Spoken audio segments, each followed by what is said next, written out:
Doctor, ആദ്യമേ ഒരു ചോദ്യം ചോദിക്കുകയാണ്. എല്ലാവർക്കും സംശയമുള്ളൊരു ചോദ്യമാണ്. ശരിക്കും എന്താണ് പീഡിയാട്രിക്സ് എന്ന് പറയുന്നത്?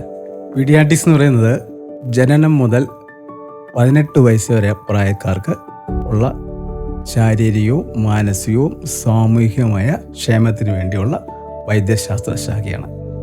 പക്ഷേ അതിലുപരി ഇതിൻ്റെ കൂടെ തന്നെ രോഗം എത്രയും പെട്ടെന്ന് കണ്ടുപിടിക്കുക, കൃത്യമായ ചികിത്സ കൊടുക്കുക, ചികിത്സിച്ച് കഴിഞ്ഞ് അതിൻ്റെ കോംപ്ലിക്കേഷൻസ് ഉണ്ടെങ്കിൽ അത് കുറയ്ക്കുക, പിന്നെ വളർച്ച നമ്മൾ നിരീക്ഷിച്ചുകൊണ്ടിരിക്കുക, പോഷകാഹാരക്കുറവ് പരിഹരിക്കുക, ഇങ്ങനെ വിവിധ മേഖലകളിൽ പിന്നെ രോഗം വരാതെയുള്ള പ്രതിരോധ മാർഗങ്ങളുടെ പേരൻസിന് പറഞ്ഞു കൊടുക്കുക. ഇതെല്ലാം കൂടി ഉൾപ്പെട്ടതാണ് പീഡിയാട്രിക്സ്.